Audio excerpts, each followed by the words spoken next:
PT PLN Persero mengimbau masyarakat memperhatikan jarak aman pemasangan penjor Hari Raya Suci Galungan dan Kuningan. Hal ini diperlukan agar masyarakat tetap nyaman beribadah dengan menghindari resiko bahaya tersengat listrik.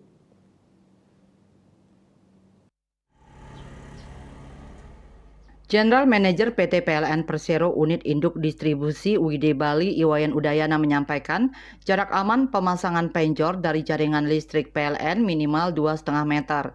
PLN mencatat terdapat sebanyak 9 kasus gangguan listrik akibat penjor yang menyentuh kabel listrik di tahun 2023. Kasus gangguan listrik yang disebabkan oleh penjor masih terus diantisipasi khususnya di daerah Darmasabe sepanjang Jalan Ida Bagus Mantre, daerah Umalas, Desa Wanagiri, dan daerah Kintamani yang tercatat angka gangguannya cukup tinggi.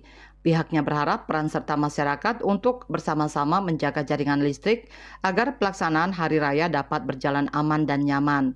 PLN telah melakukan koordinasi dengan berbagai elemen masyarakat termasuk Bendesa Agung Majelis Desa Adat Bali untuk bersama-sama mengingatkan agar masyarakat bisa lebih tertib dalam memasang penjor.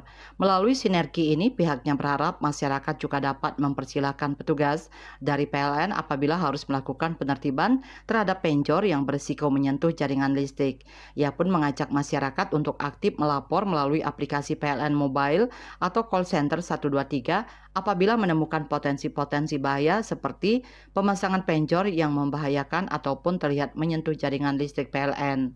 Cita Maya Bali Pos melaporkan.